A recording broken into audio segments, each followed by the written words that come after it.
Decía Carlos Marx en varias partes, una de ellas en la cuestión judía, por ejemplo, que el planteamiento de un problema equivale a su resolución.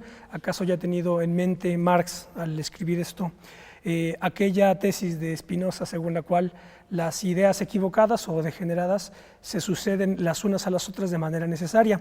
Digo esto por la complejidad del tema que vamos a tratar hoy y que remite precisamente a este problema del planteamiento de los problemas. Se trata del problema del aborto, del tema del aborto que sin duda ninguna, estarán ustedes de acuerdo conmigo, ha sido recientemente, sigue siendo y seguramente seguirá siendo uno de los temas más polémicos del mundo contemporáneo, del mundo controlado por las tecnologías y por los avances biotecnológicos de nuestro tiempo.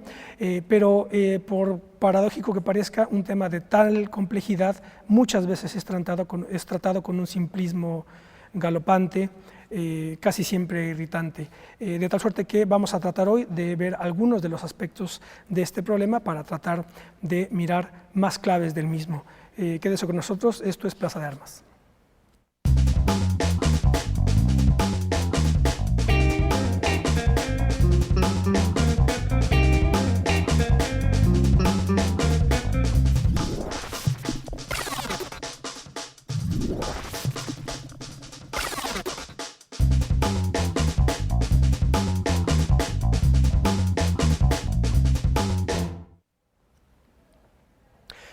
¿Cómo les va? Qué bueno que están en otro programa de Plaza de Armas, aquí por Capital 21. Yo soy Ismael Carballo. Les recuerdo nuestra página propia, www.plazadearmas.tv, nuestro correo electrónico, plazadearmas21@gmail.com, y pueden vernos también por YouTube, en el canal Nódulo TV.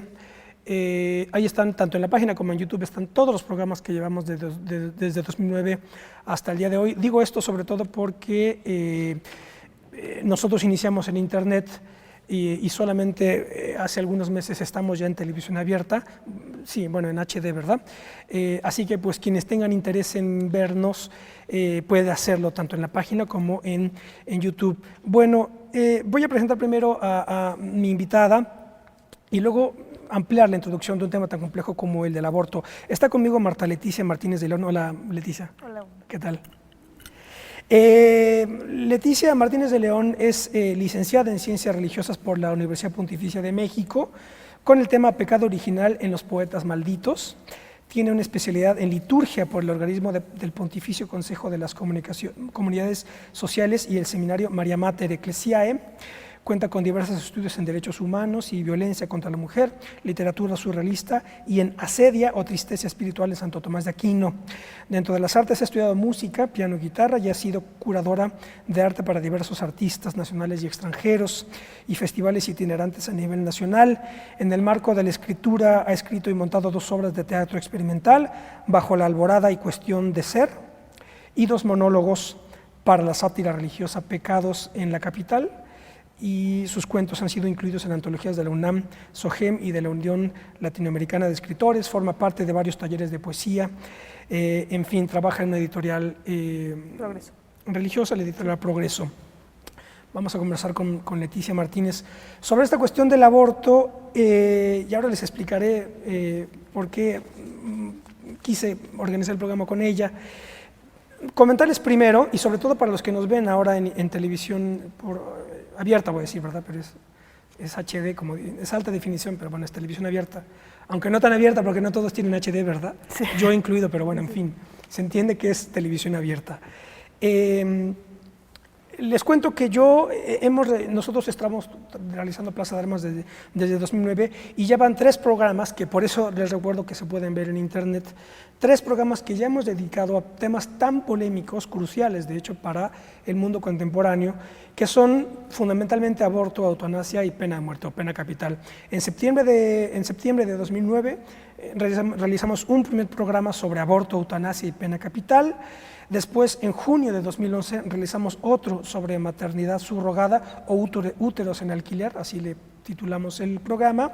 Y después, en julio de 2011, realizamos otro sobre la pena de muerte o la pena capital. Todos estos programas, les repito, pueden verlos en nuestra página www.plazadearmas.tv. Bien, y el asunto es el siguiente. Son temas muy, muy polémicos: aborto, eutanasia y pena capital, los tres tienen que estar conectados porque en los tres implica la desaparición de un cuerpo, ¿verdad? De un cuerpo individual. Y ocurre una paradoja y con esto entraremos a... Bueno, les explico primero por qué yo en realidad quise invitar a Leticia porque la conocí hace poco y hablando sobre estas cuestiones vi en ella una gran capacidad de argumentación y una muy singular síntesis filosófico, ideológico, política en ella, en virtud de que ella es católica, está en contra del aborto, pero vota a la izquierda, vota al PRD. Y además me cuenta, ahora esto me lo acaba de contar, que bueno, ella estudió en la Universidad Pontificia y me cuenta que, por ejemplo, muchos curas, colegas suyos, votan igual a la izquierda y votan por el PRD, pero están en contra del aborto. Y entonces una de las claves que yo casi siempre no escucho en los debates habituales es que el problema de la vida no es una cuestión de izquierda o de derecha. Y este es un tema clave precisamente porque muchos lo quieren llevar al terreno de la izquierda y de la derecha, y ahí empezamos con los planteamientos erróneos de los problemas, ¿verdad? Como dijera Marx, si planteas de entrada mal el problema, pues te desviarás la discusión a terrenos que no son adecuados para entender las claves del asunto, y sobre todo temas tan complejos como el del aborto. Ya nada más para entrar de alguna manera al asunto y escuchar los argumentos de Leticia, sobre todo en el contexto de los debates feministas, que es donde ella ha estado, desde la perspectiva católica, pero católica de izquierda, digámoslo así, decir lo siguiente, que es una de las paradojas fundamentales. Si tomamos aborto, eutanasia y pena de muerte, ocurre, con estos planteamientos equivocados, ocurre lo siguiente. Suele interpretarse que quienes están a favor del aborto son, se supone, de izquierda, y los que están a favor del aborto de izquierda están en contra, están a favor del aborto y a favor de la eutanasia y lo consideran como una posición de izquierda, la eutanasia y el aborto, pero están en contra de la pena de muerte, considerándolo como algo de derecha. Y se supone que los que están del lado de la derecha están en contra del aborto, en contra de la eutanasia, y se supone que por ser de derecha estarán en contra de la pena de muerte. Pero esta es una interpretación totalmente confusa, porque como precisamente dice Leticia, la cuestión de la vida va más allá de la izquierda y la derecha, porque la izquierda y la derecha, además de ser una distinción que no agota el mundo, la izquierda y la derecha, además de eso, es una distinción que solamente tiene sentido a partir del siglo XIX para acá. Pero los problemas del aborto, de la pena de muerte o de la vida, digamos, bien sea desde una perspectiva filosófica, teológica o biológico-médica, porque una es la perspectiva biológica y otra cosa la médica. Todas estas cuestiones tienen también desarrollos previos al siglo XIX y a la Revolución Francesa. Estos son algunos comentarios para iniciar por algún lado, pero ¿por qué no, Leticia, iniciamos contándonos tú cómo llegaste a estas posiciones en torno del aborto, cómo definiste tu posición católica y cómo entras en los debates con feministas que están defendiendo el aborto de manera absoluta? Bueno, algo que queda claro, como te dije hace rato, pues es que la cuestión de la vida no tiene nada que ver con si eres de la derecha o si eres de la izquierda. ¿Por qué? Pues porque una cuestión del derecho civil no tiene por qué meterse en una cuestión moral, ¿no? O sea, sí el derecho civil es una ley que va a juzgar y va directo hacia la armonía social, ¿no? Pero teóricamente no tiene una base lógica para diagnosticar si tienes derecho a la vida o no. Ahí entra la filosofía, ¿no? O sea, la filosofía, la teología, sí tiene como un campo más abierto para la profundidad del tema, ¿no? Creo que la cuestión de derecha-izquierda está muy basada en perspectivas políticas que quieren separar, ¿no? O sea, no hay mejor manera de conquistar a una sociedad que separando, ¿no? O sea, tú eres de izquierda, tú eres de derecha. Pero teóricamente, si eres de la izquierda o eres de la derecha, el respeto a tu vida es el respeto a tu vida.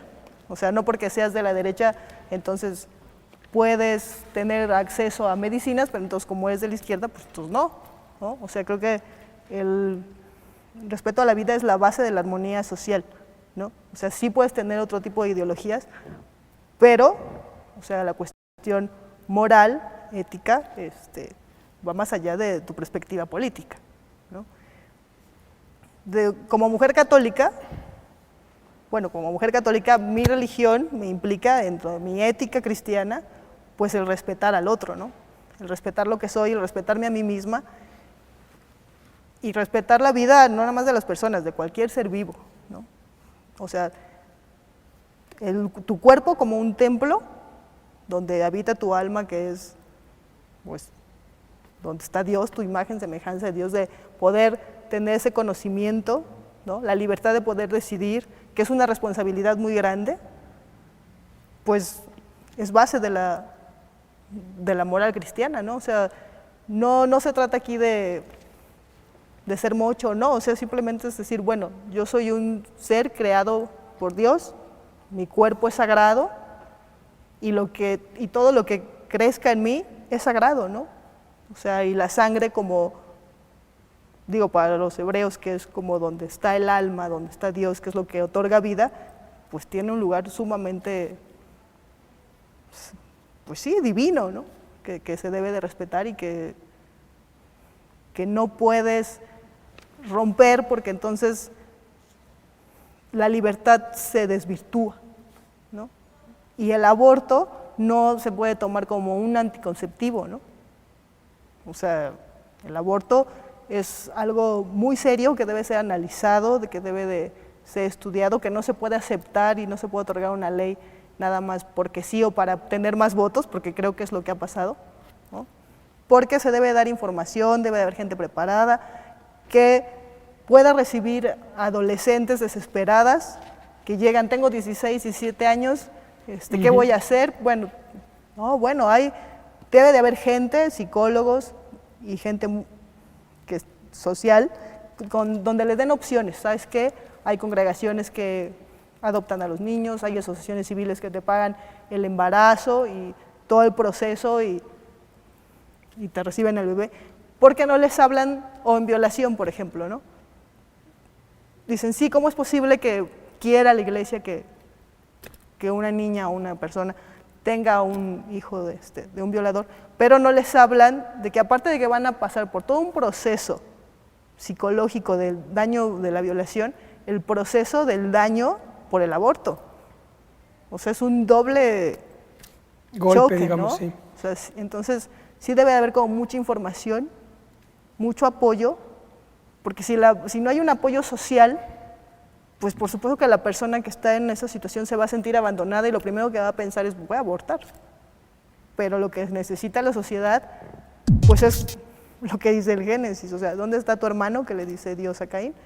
¿Quién soy yo para estar al pendiente de mi hermano? Bueno, pues eso es lo que debemos hacer como sociedad, debemos estar al pendiente del otro, para poder vivir en armonía, para poder apoyar y para decir, bueno, no lo puedes tener, bueno, hay opciones, ¿no? O sea, no lo mates, o sea, la vida es sagrada. ¿Y cómo interpretas digamos, todos los argumentos feministas y la manera en que se han desarrollado en sus vertientes, pues las más radicales hasta las más, digamos, moderadas? ¿Cómo entras tú a ese debate?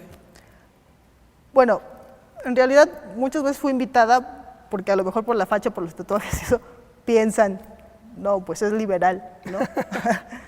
Pero yo creo que la libertad conlleva una responsabilidad enorme. No hay acto humano más grande que lleve responsabilidad que la libertad, ¿no? Yo respeto a las feministas, pero creo que se han desvirtuado un poco en esta cuestión de, sí, pues el hombre me quiso someter durante tanto tiempo, pues ahora sí, ¿no? Y en ese camino se pierde, ¿no? O sea, el derecho a decidir, bueno, sí lo tienes, pero entonces implícalo desde el momento en el que te vas a meter con un hombre, pon tu derecho a decidir desde el momento en el que le puedes decir, si no traes condón, no, güey, ¿no? O sea, decide no emborracharte. Ahí está la decisión, ¿no? Claro, o sea, mi derecho a decidir que ya en el momento en el que estás desesperada o porque ya no lo quieres o porque ya te diste cuenta que daña tu vida, bueno, tu derecho a decidir está desde el momento, o sea, es desde antes. Si desde ese punto las mujeres dicen, mi derecho a decidir, bueno, aplícalo antes. Tu derecho a decidir está en la libertad que estás dañando tú misma ante ti. O sea, decide respetarte. Yo no estoy diciendo, ay, no, la castidad. No, pues puedes tener una vida sexual plena, pero responsable, ¿no? O sea, hay condones, pastillas. Ahora, como dicen, bueno, se rompió el condón. Bueno, pues están las pastillas de emergencia, que las regalan, ¿no? Que teóricamente en la doctrina cristiana ni siquiera es aceptable, pero tampoco nos vamos a ver tan radicales. O sea, vamos a ver la cuestión social. Bueno, pues se te rompió el condón, bueno, pues usa Sí, una pastilla, de hecho, ¿no? por ejemplo, el profesor Gustavo Bueno, al analizar esto también desde una perspectiva, digamos, de distintas, digamos, el problema es que este tipo de cuestiones, cuando solamente se ven desde uno de sus aspectos, reduce el resto de aristas que tiene el asunto y, digamos, reduce la complejidad a un simplismo tremendo. Y luego, eso es lo que ocurre también a veces cuando discutes sobre estas cuestiones, porque pareciera que la gente que tiene las ideas, digamos, claras, tiene claro, aborto es liberalismo, por ejemplo, y estar en contra del aborto es derecha, reaccionario y ser un santurrón, ¿verdad? Pero claro, eso es tener las cosas claras, digamos, las ideas claras, pero muy cortas. Ese es el problema, que hay muchísimos más planos que están involucrados en el asunto. Por ejemplo, Gustavo Buenos destaca por lo menos 7 perspectivas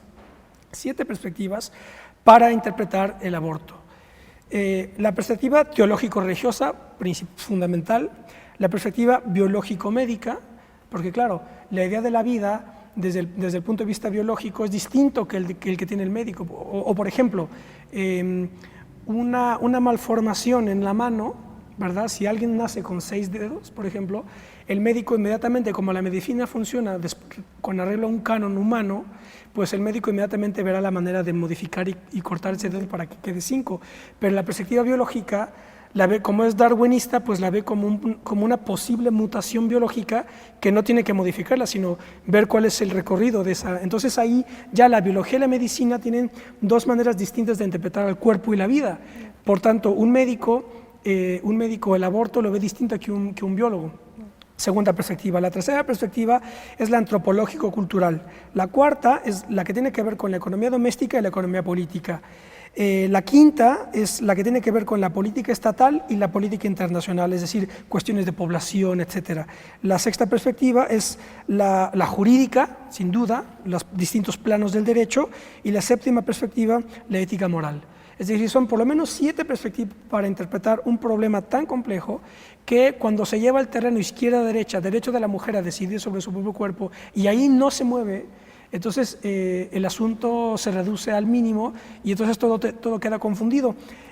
Por ejemplo, un dato interesante que es el de la antropología, para abordarlo, entrar por algún lado. Se considera, por ejemplo, cuando hablan desde la perspectiva progresista o feminista, se considera que el aborto es un progreso. Se considera como algo que, ¿verdad? Como un avance social contra el que reacciona precisamente los conservadores y los santurrones, digamos, ¿no? Pero esto, cuando lo ves desde la historia de la antropología, lo que hace, por ejemplo, Gustavo Bueno es utilizar el esquema clásico de Morgan, uno de los fundadores de la antropología moderna del siglo XIX, digamos, las 3 fases clásicas de la antropología de las que se sirve Morgan, que son salvajismo, barbarie y civilización, más o menos, ¿verdad? Correspondiente con el paleolítico, el neolítico y el ulterior desarrollo a partir de la erosión urbana. Entonces lo que hace Gustavo Bueno es decir, claro, en la fase salvaje lo que existía era el infanticidio. Ahí no eran los fetos, eran los niños, se los mataban para efectos de economía precisamente de la casa, etcétera, ¿verdad? Entonces, en la barbarie, ya en la fase neolítica, que se supone que hay un avance civilizatorio, ya no hay infanticidio, pero lo que hay es aborto.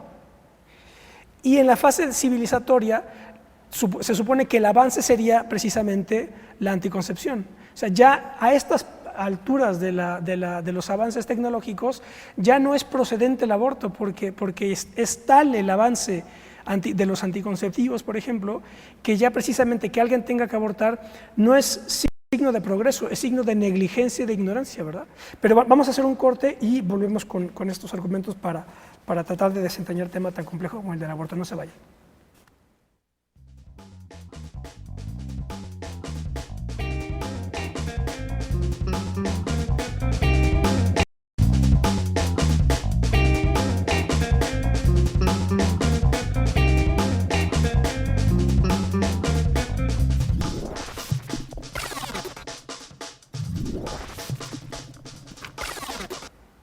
Ya estamos de vuelta, esto es Plaza de Armas, estamos conversando con Leticia Martínez de León sobre el debate en torno del aborto, que como digo es un tema muy polémico, que sin duda se mantendrá como uno de los temas centrales de las discusiones políticas e ideológicas, pero desafortunadamente, a mi juicio, muchas veces el asunto se maneja desde perspectivas bastante rudimentarias, siempre quiere llevarse todo a la idea de izquierda y derecha, y se pierde la perspectiva tan compleja en la que se inscribe un tema como este para hacerse verdaderamente inteligible. Señalaba la perspectiva que, por ejemplo, utiliza el profesor Gustavo Bueno cuando señala 7 perspectivas mínimo, como mínimo para entender el aborto, y hablaba de que desde el punto de vista de la historia de la antropología, cuando muchos argumentan que el aborto puede considerarse como un progreso, digamos, el contraargumento sería aquel según el cual el aborto solamente puede considerarse como progreso cuando fue uno de los instrumentos de la barbarie contra la del salvajismo, porque en el salvajismo lo que había era infanticidio, literalmente. Entonces, conforme fue avanzando un poco el asunto, ¿verdad?, dejando de matar niños, y entonces prefirieran hacer feticidio, digámoslo así, en vez de infanticidio, feticidio. Pero eso en tiempos de la barbarie, pero a estas alturas del desarrollo tecnológico y de la supuesta racionalidad humana, por lo menos en Occidente, pues prácticamente el aborto hoy, por el dispendio económico y por todos los daños también psicológicos que existen, no puede considerarse como un progreso, sino como una negligencia tanto de hombres como mujeres, que habiendo tantos métodos anticonceptivos, prácticamente el aborto debería de ser casi incluso que castigado, ¿no? Entonces, pero bueno, ahí inmediatamente saldrían las feministas diciendo, no, es un derecho porque tengo que decidir es un derecho a decidir sobre mi propio cuerpo. Pero ahí también el asunto es, desde un punto de vista materialista, es el hecho de que la argumentación de decidir sobre el propio cuerpo está pecando de un error consistente en que, digamos, es un dualismo antropológico según el cual hay un alma, ¿verdad?, que es dueña del cuerpo, pero eso desde un punto de vista materialista es falso, porque no es que yo sea dueño de mi cuerpo, es que yo soy mi cuerpo, es decir, no hay una dualidad, de tal suerte que, es decir, porque luego con este tipo de argumentos, con este dualismo, según el cual es un dualismo cartesiano, digamos, hay un alma, ¿verdad?, dueña del cuerpo, de tal suerte que esa alma puede decidir sobre si me desprendo de un feto como si me desprendiera de una verruga, ¿verdad? Ese es el asunto, pero desde un punto de vista materialista como el nuestro, el mío por lo menos, es improcedente también ese argumento. No sé cómo lo ven desde el punto de vista católico. Sí, bueno. Que sí consideran que hay alma, ese es el asunto, ¿verdad? Sí, bueno, pero es la unión, ¿no? Cuerpo y alma es la unión, no hay una separación porque si no se vuelve maniqueo, ¿no? Pues yo creo que más allá o sea, sí, como ser humano tienes cuerpo y alma, pero también tienes muchos valores y tienes muchos derechos, ¿no? O sea, lo que te forma, ¿no? Dentro de ese aspecto, pues hay todo un desarrollo donde o sea, como mujer, por muy liberal que seas, que traes dentro de ti una vida y que eres la que le ofreces la vida al mundo, si la mujer pierde ese valor, ese sentir de la vida en sí misma, ¿a qué otra cosa le puede dar valor? O sea, hay una cuestión de análisis de decir, bueno, o sea, si no valoras esto, ¿qué te queda, digamos? No, ajá, claro, ¿no? O sea, si ya no valoras eso que está en ti, que un hijo es, creo yo no tengo hijos, pero sí creo que es la mayor ofrenda que te puede dar la vida, ¿no? Si ya no valoras eso, ¿qué valoras? ¿A qué más le puedes dar valor, ¿no? Entonces te conviertes en una presa fácil del placer instantáneo, ¿no? Que es lo que ha creado la sociedad y el liberalismo y la posmodernidad, ¿no? O sea, porque ni los animales, ¿no? O sea, los animales tienen todo un proceso de cuidado, ¿no? Ante eso. Incluso pues el olor, ¿no? Dicen, no, bueno, tienen cierto olfato para cuidarlo, para protegerlo, cuidan el proceso. Y que ya la mujer pierda ese sentido, bueno, sí, me estorba, ¿no? O sea... Sí, no, y yo he escuchado muchos argumentos, en fin, este no será el primer programa que hagamos sobre esto, me comprometo a tener un debate con más invitadas para confrontar más, para que haya más debate, en el sentido de que quizá estemos de acuerdo Leticia y yo, pero muchos argumentos que escucho a veces que me parecen en realidad pues lamentables es cuando una mujer dice, es que yo no soy un contenedor. Y la respuesta es, ¿y quién te está diciendo que lo eres? O sea, si tú piensas que lo eres y entonces estás preocupada por negar eso, pues el problema es que ¿en qué grado te tienes a ti misma para poderte, incluso para considerar susceptible o válida la idea de considerarse como contenedor? Aquí nadie está hablando de que la mujer es un contenedor, ¿no? Que el útero sea un contenedor. Entonces, es un poco lo que dices tú. Si tú te consideras como contenedor, pues ya entonces... has rebajado el nivel de la discusión a un plano, entonces claro, donde pues una vaca, o sea, el útero de una vaca y el útero de una mujer es lo mismo, ¿verdad? Son contenedores de productos que me parece que por ahí van, una homologación ya zoológica, en donde muchas veces a mí me parece que los argumentos radicales feministas, abortistas a todo lo que da, a veces llegan a ese nivel. Y que me parece que yo creo que están pecando, aunque ellas se consideran de izquierda, y aquí está la confusión otra vez, volviendo al planteamiento de Marx, según el cual el planteamiento de un problema equivale a su resolución o a su no resolución, es que a mí me parece que toda esta idea de los derechos, digamos, manejados de manera absoluta, yo tengo derecho a todo, ¿verdad?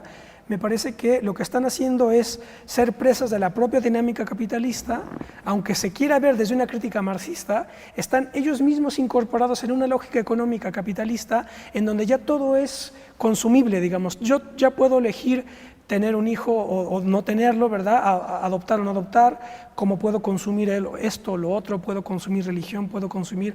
Me parece que en el fondo están siendo presas de la propia dinámica capitalista en donde ya todo está dentro de un mercado, digamos, ¿no? Claro, lo que pasa es que también yo creo que toda esa energía que desgastan, ¿no? En pro del aborto, lo deberían de desgastar en una educación sexual, ¿no? O sea, sí tienes el derecho a decidir, bueno, pero tu derecho a decidir tiene que tener inteligencia y conocimiento, claro. Y tiene que, o sea, entonces, en lugar de estar peleando fundamentalismos, pues entonces crea una campaña de educación sexual y crea folletos y regala condones y regala, o sea, y ve a las escuelas y platica con los adolescentes y con los jóvenes y con los padres y haz una campaña donde realmente no estés en contra, evites el aborto. O sea, porque no se trata de, o sea, hay que abrir el campo al aborto. No, se trata de evitarlo, ¿no? Y de evitarlo y no evitar, y sin evitar la cuestión del goce sexual, ¿no? O sea, bueno, yo no estoy diciendo que no tengan relaciones, eso ya es otro tema, ¿no? Pero yo creo que tiene que haber una educación sexual antes de proclamar el aborto. O sea, lo importante aquí es que no se dañe la vida de un feto y que no se dañe la integridad de la mujer y que no se dañe el cuerpo de la mujer, porque aparte hay un gran porcentaje de mujeres que abortan, que jamás vuelven a tener hijos, que quedan con un daño psicológico, que se arrepienten con el tiempo, o sea, y que todas es esas peor cosas, a la postre. ¿no? Entonces, no se trata de aceptar el aborto, se trata de evitarlo. Y es curioso, por ejemplo, si hacemos un análisis, una prueba, pongan ustedes, vean algún reportaje de estos performances que luego hace la gente, por ejemplo, los antitaurinos, que van y se mojan, se pintan todos de rojo, ¿verdad? Se van afuera de la plaza de toros y todos hacen ahí un performance defendiendo la vida de los toros. Entonces, ustedes ven eso en la tele y si eso es una manifestación antitaurina, eso se considera de izquierda, de manera general. Pero si usted hace el mismo performance y también esta gente se viste de rojo, pero se pone como feto humano, entonces eso se considera como una agrupación de derecha provida que está en contra de los derechos de la mujer. Y entonces la paradoja es, ¿cómo es posible que es de izquierda defender la vida de un animal, ¿verdad? O sea, la gente se desgarra las vestiduras porque los toros no sufran, pero esa misma gente puede participar en una manifestación en donde se permite que una mujer aborte 5 veces y todo sigue igual, ¿verdad? Y entonces aquí el asunto es, si una mujer aborta 5 veces, y yo conozco mujeres que lo han hecho, y hombres que permiten que suceda, porque tampoco se trata de, o sea, hombres y mujeres que permiten que una mujer aborte 5 veces, esa mujer no es más libre, ni es más progresista, esa mujer tiene problemas desde mi punto de vista, porque no sabe qué coños hacer con su vida. Ese sería, y el tipo con el que se ha metido pues es otro cretino que la utiliza, en fin, o sea que aquí el asunto no es los derechos de la mujer, sino que ya como sociedad y como Estado, ¿qué es lo que está ocurriendo? ¿Y qué es lo que pasa con un Estado que lo que está haciendo es legalizar la tolerancia absoluta de todo, ¿no? Sí. No sé qué. Por ejemplo, Gustavo Bueno a este respecto, en la parte de un libro que es fundamental, que se llama El fundamentalismo democrático, la democracia española a examen. Este es un libro que se consigue solamente en España, pero bueno, quienes lo quieren conseguir pues pueden mandarlo a traer, de Gustavo Bueno. Él analiza aquí en general el problema de la democracia en el sentido de que parte de problemas como puede ser el aborto, la ley antitaurina o cualquier otra medida, en la medida en la que se considera, digamos, el señalamiento es que el fundamentalismo democrático consiste en hacer creer a la gente que cualquier medida, por aberrante que sea, por el simple hecho de tener el apoyo de la mayoría, ya es legítima y ya es verdadera y ya es racional. Y entonces aquí uno de esos problemas, por ejemplo, él dice la ley de plazos del aborto. Gustavo Bueno señala que en términos estrictamente ontológico-biológicos es imposible señalar plazos, porque el proceso ontogenético o sea, el proceso de estructuración de un cuerpo viviente, desde la concepción hasta todo su desarrollo, tú no puedes poner cortes. Pone el ejemplo de los meridianos. Es decir, los meridianos pues, son simplemente simbólicos, ¿no? El tiempo no está realmente partido así en los meridianos, ¿verdad?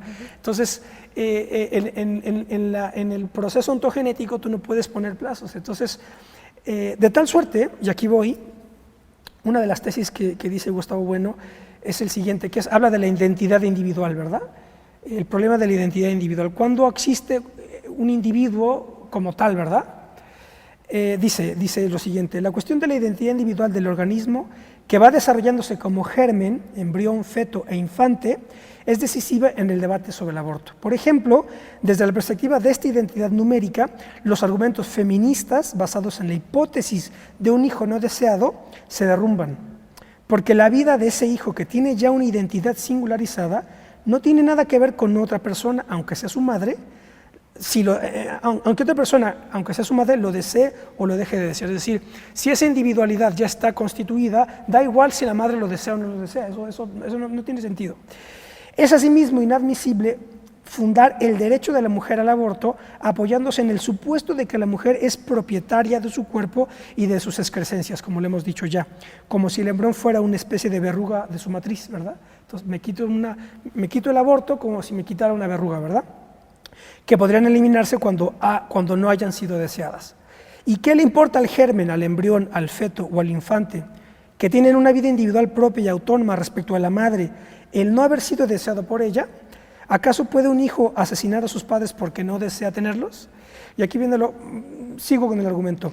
Destruir al individuo humano, ya sea en su fase de germen, de embrión, de feto o de infante, es tanto como destruir a ese individuo y por tanto como cometer un homicidio.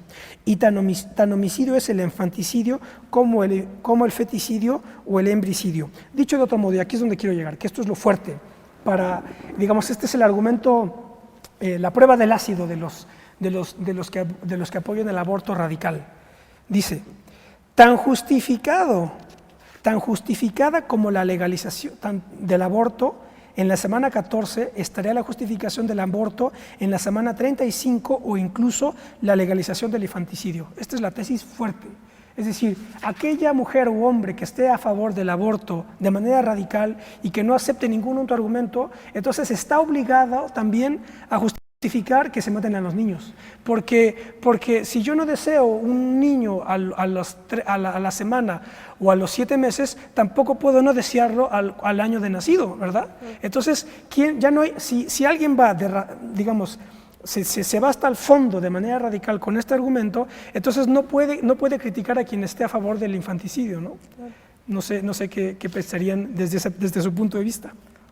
Sí, bueno, lo que pasa es que creo que el problema es que el momento en el que si pierdes el valor de la vida, lo pierdes en cualquier momento. Es que a ¿no? eso vamos, o sea, exactamente. No te puedes, vas a justificar la pena de muerte y vas a justificar, pues que el otro haya matado por venganza.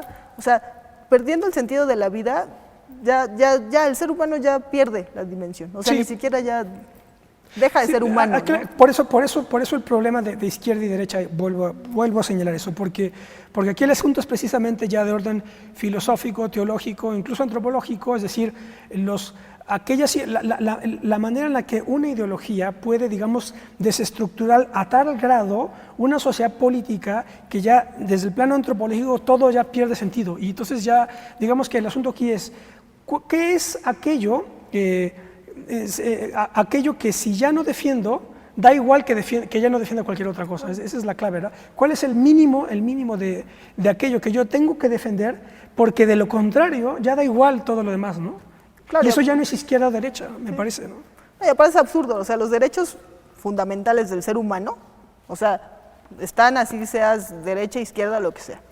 La libertad, que es uno de los derechos fundamentales, tiene una gran responsabilidad, o sea, lo vuelvo a decir, no hay un derecho que tenga mayor carga de responsabilidad que la libertad, ¿no? O sea, sí, tengo el derecho a decidir, estoy de acuerdo, pero también tienes el derecho de ser responsable, ¿no? Y de valorarte y de respetar la vida o sea, porque entonces te vuelves una materia fácil de un gobierno, de un Estado, que le conviene que estés dividido y que pierdas el respeto hacia Dios, y que también toda esta cuestión materialista se ha encargado de decir, no, pues crees en Dios, eres intelectual, eres de la izquierda o eres científico, no puedes creer en Dios porque entonces te vuelves una persona ignorante. Pero creo que es una manipulación, porque una persona que cree en Dios reflexiona y puede ver por el otro, ¿no? O sea, ya no te vuelves un individuo, o sea, un número, ¿no? O sea, una persona que cree en Dios va a ver siempre por el otro y se va a preocupar y va a organizar una sociedad armónica, ¿no? Va a haber una unión, ¿no? Pues, pero si tú a eso, como Estado, como poder, no te conviene, ¿no? Entonces, ¿qué haces? Bueno, pues segregas, ¿no? Intelectuales, científicos, tal, izquierda, no creer en Dios. ¿Por qué? Para que te vuelvas un individuo egoísta, que solo veas por ti, que solo razones que no veas de la otra parte, y entonces creo que a veces la izquierda cae más en una esclavitud que la derecha, ¿no? Si vamos a hablar de izquierda-derecha, ¿no? Claro, esclavitud respecto de ¿qué? Bueno, a conceptos, ¿no? Porque entonces soy de la izquierda, entonces estoy a favor del aborto, pero haces cosas que pueden ser muy fundamentalistas, Sí. que te hacen perder el valor de la vida, de la esencia, de lo que realmente te puede hacer libre, ¿no? O sea, digo, yo estoy muy en contra de derecha-izquierda, pero si hablamos de esos términos. Y tú eres... No, pero es que el asunto es que está todo el tiempo, y ese es el problema, ¿no? Y creo que una persona, bueno, que puedes creer en el Dios, que no necesariamente tiene que ser el cristiano, ¿no? O sea, una persona que cree en la espiritualidad, en el respeto a la vida, va a tener un criterio más amplio de poder reflexionar, de poder discernir, de poder ayudar, de poder valorar, ¿no? A una cuestión que te lleve a un individualismo que te cierre y, bueno, yo quiero esto, pero sin ver al otro. O sea, si no ves al otro, no hay crecimiento, ¿no? O sea, y todo eso creo que tiene que ver, o sea, tu derecho a decidir implica todo eso, ¿no? O sea, no es nada más decir, bueno, porque soy mujer, ¿no? O sea, Claro, y otro de los problemas me parece a mí que son, y que de hecho en esto se inscribe un poco la plataforma, las coordenadas en las que intentamos hacer Plaza de Armas, es esta tendencia que ha cobrado consistencia en los últimos, yo diría después de la Segunda Guerra Mundial para acá, que es Este desarrollo de las disciplinas sociales, de las ciencias sociales, y muy señaladamente en la perspectiva de las políticas públicas, a la luz de la cual todo problema, digamos, todo problema que encara alguna sociedad política, al final tiene que reducirse a los planteamientos desde la perspectiva de las políticas públicas, digamos, de los programas de gobierno. ¿Por qué digo esto? Porque, bueno, ¿y por qué digo que esto es problemático? Pues porque la perspectiva de las políticas públicas y de la asignación de presupuestos no tiene la capacidad conceptual y digamos, la escala dialéctica suficiente para entender cuestiones tan complejas como por ejemplo la vida, la muerte, etcétera, la idea de individuación, etcétera. Voy a tener que hacer un corte y vamos a volver y continúo con este tema que es central y que atraviesa no nada más este, sino muchos otros problemas, que es esta idea de las políticas públicas, que en realidad es una gran herencia de la ciencia política norteamericana. Pero bueno, ya volvemos, no se vayan.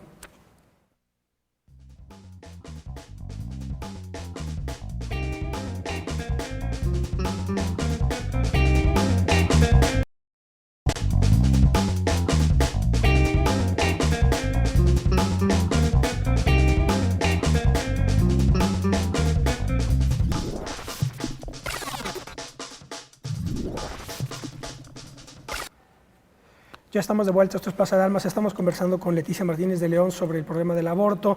Y estaba comentando yo este problema de la perspectiva de las políticas públicas, a donde siempre quiere reducirse todo problema y pensando que todo lo demás o es ideología o es filosofía o es religión incluso, ¿verdad? Y entonces todo tiene al final que decantarse según la manera de implementación de políticas públicas. ¿Por qué digo esto? Porque cuando se trata temas como por ejemplo el aborto, inmediatamente el argumento igual vuelve a lo mismo, ideas claras pero cortas, porque claro, te lo dicen con una claridad que parece que está todo ya perfectamente claro, y entonces dicen, no, es que México es un estado laico y la religión no puede meterse en problemas de política pública, y lo del aborto es un problema de política pública, y entonces pues ya está cerradito el argumento, ¿verdad?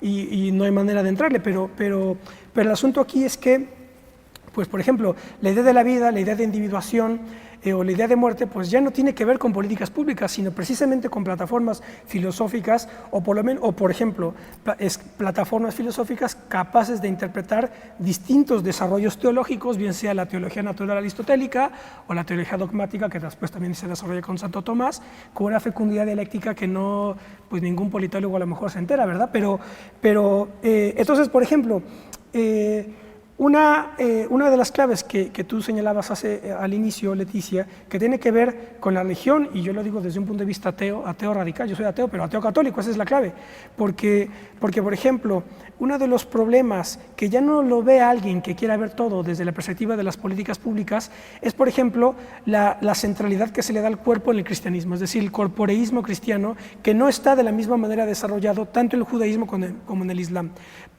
Tú lo decías, ¿verdad?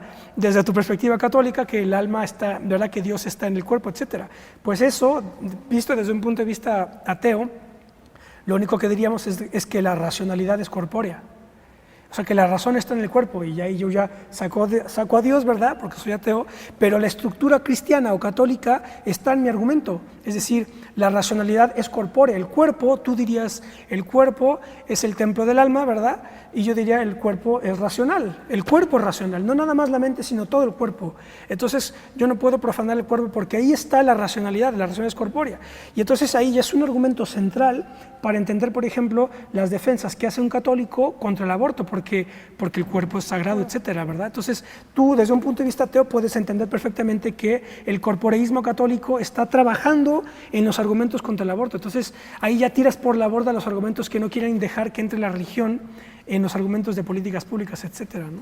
Claro, digo, lo que acabas de decir, pues lleva a un mismo punto, ¿no? Lo único que cambia es la perspectiva.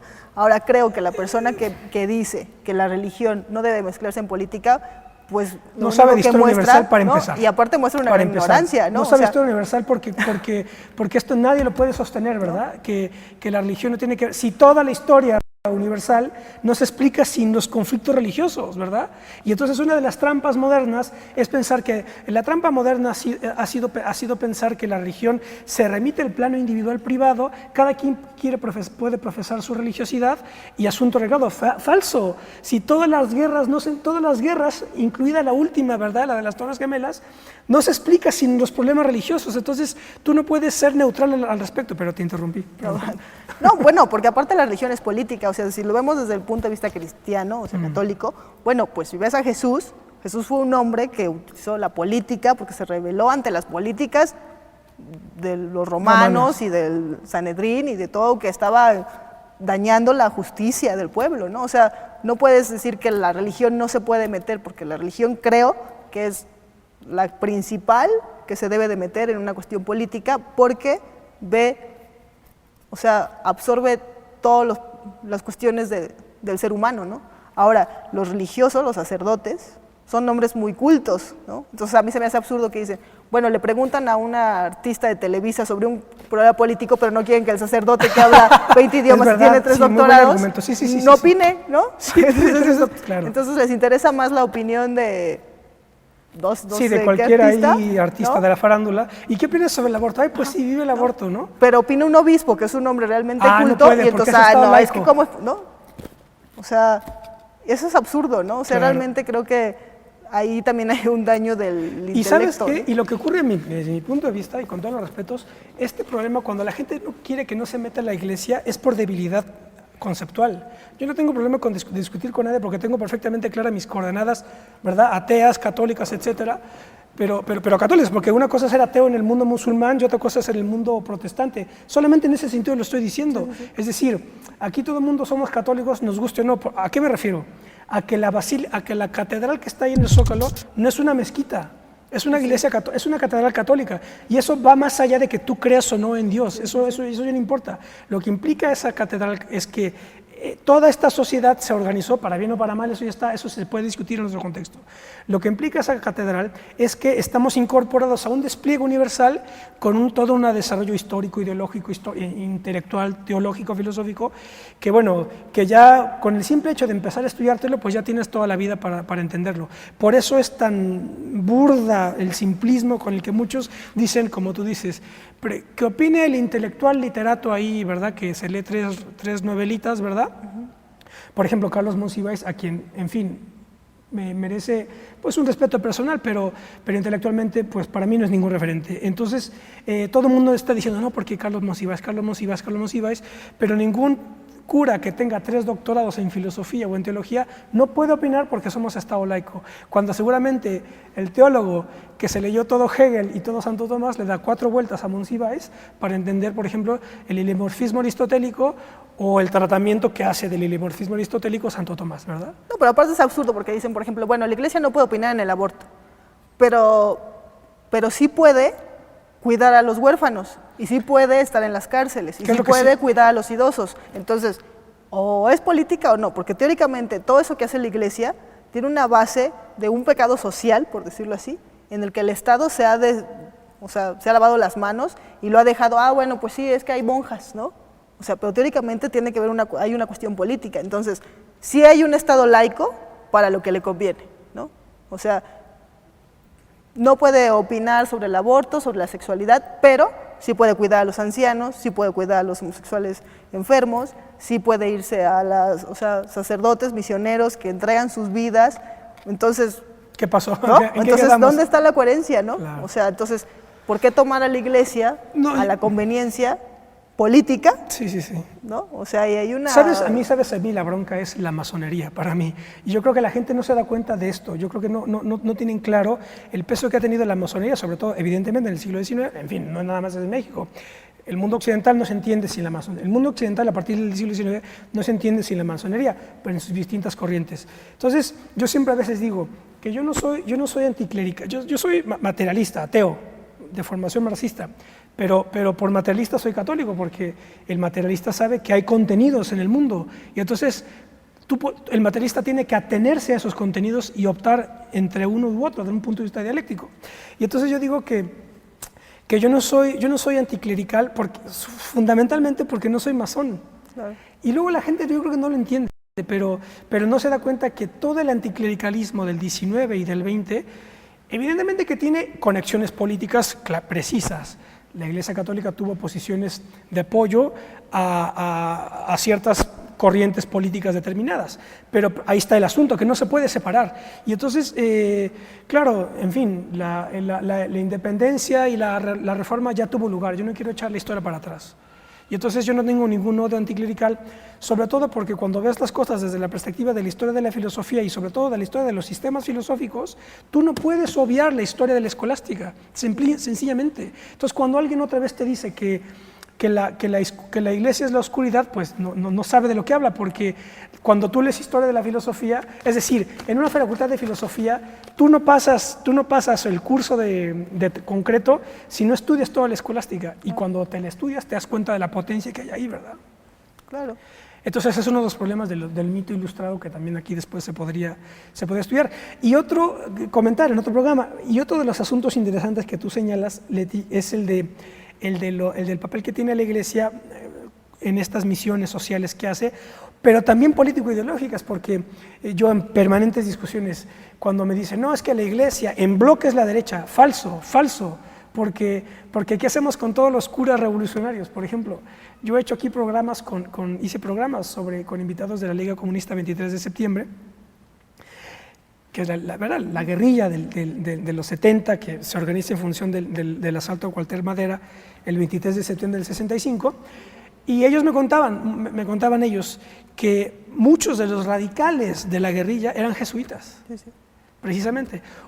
Tú no puedes entender todas las guerrillas centroamericanas sin los curas guerrilleros, ¿verdad? Entonces, claro, la Iglesia es una estructura complejísima, de las más complejas de la historia universal, que reducirlo otra vez a que es la derecha y que está en contra o que es una represora sexual, es no enterarse de nada, me parece, ¿no? Claro, y es como cerrarte a decir, bueno, por supuesto que la Iglesia está formada de hombres y que, bueno, cada quien tiene su fundamentalismo, a veces absurdo, ¿no? Y que hay algunos comentarios que dañan y hay otros que lo enaltecen.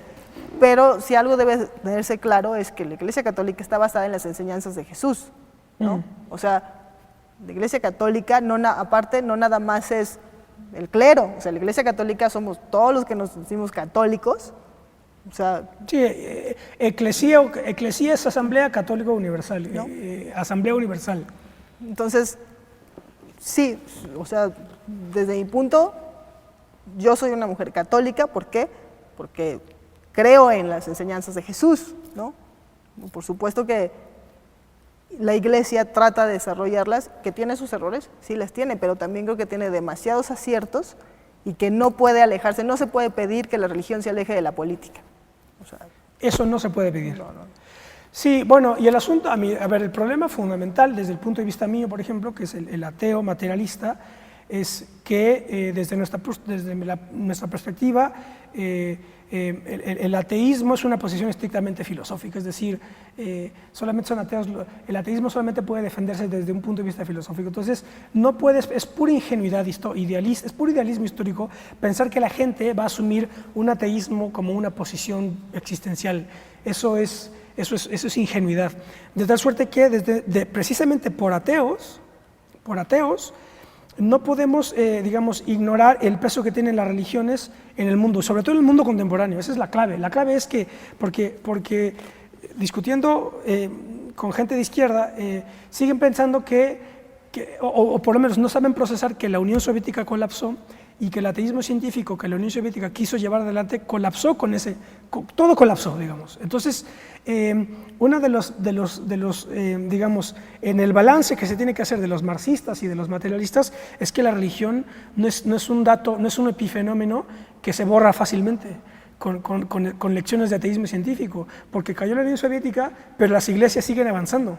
Entonces ahí tiene que haber un ajuste del sistema crítico, dialéctico, para saber la posición nuestra es, y cuando digo nuestra digo la del materialismo filosófico, la posición es, en el mundo de hoy, el ateísmo es imposible, o sea, que todo el mundo se haga ateo, como lo somos nosotros, es imposible, es una cuestión de minorías filosóficas, de sectas filosóficas si quieren, ¿verdad? Pero, entonces, el ateo está obligado a tener la potencia o la capacidad suficiente para saber encontrar dónde hay mayor racionalidad dentro de las religiones fundamentales, ¿verdad? Y optar por una u otra, porque no hay de otra, ese es el asunto, no hay de otra, a la vista de los conflictos que hay, ¿verdad? Si no hubiera conflictos, pero es que si no hubiera conflictos, esa pregunta ni siquiera tiene sentido a la luz de la historia universal, porque el mundo está lleno de conflictos religiosos. Uno de ellos es principalmente el que existe hoy, lo hemos discutido en otros contextos, entre fundamentalmente el mundo islámico y el mundo cristiano. Ese es uno de los principales conflictos del mundo contemporáneo, y de aquí a 50 años, ya lo verán, va a ser parte de los grandes conflictos del mundo contemporáneo. Entonces, la posición liberal, socialdemócrata, que dice, no, la religión, que cada quien opte por la suya, pues falso, porque depende de cuál, ¿verdad? Claro, bueno, hay algo muy claro que el Dalai Lama siempre ha dicho, ¿no? La mejor religión es la que te haga mejor persona, ¿no? O sea, que al final de cuentas el pensamiento de las religiones se une, y el punto es ese, el amor, la justicia, el amor, la paz, la tolerancia, la armonía, lo que sea, ¿no? Y creo que hay algo muy claro que lo dice Platón en la República, ¿no? O sea, las personas que deben de tomar las decisiones para que una república crezca son aquellas que tienen el conocimiento y la inteligencia para hacerlo. Y yo creo que si alguien tiene el conocimiento y la inteligencia para hacerlo, son muchos sacerdotes, ¿no? O sea, porque estudian, y porque no nada más estudian teología, porque estudian antropología, porque estudian física, porque hay biólogos, porque hay químicos, porque hay psicólogos, porque entonces, es lo que te decía hace rato, o sea, ¿cómo es posible que se tome en cuenta, o sea, opiniones de personas?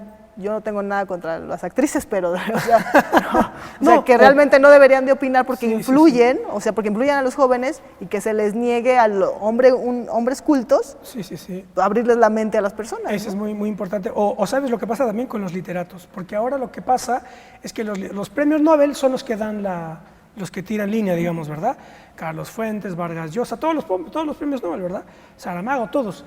Y claro, o sea, escribir novelas, pues puedes tener buena prosa, pero nadie garantiza que un buen escritor sepa la distinción entre ser ateo, ser agnóstico, lo que significa lo que significa el trinitarismo cristiano frente al monoteísmo judío, ¿verdad? En fin, eso nadie lo garantiza, que escribas novelitas, ¿verdad? Y aparte, ningún intelectual se va a ir a la sierra a vivir, a experimentar o a escuchar a la persona que tiene, o dejar su vida por irse a curar a un enfermo o lo que sea, y que ahí entra la antropología, o sea, donde hay una experiencia propia del dolor humano, ¿no? O sea, creo que desde esa perspectiva que vive la Iglesia, de compartir el dolor, de escuchar, de estar en la cárcel, de toda esa cuestión, pues hay una política, ¿no? Y creo que tienen incluso el mayor derecho a opinar, ¿no? Bueno, pues muy interesante, Leti, muchas gracias por habernos acompañado.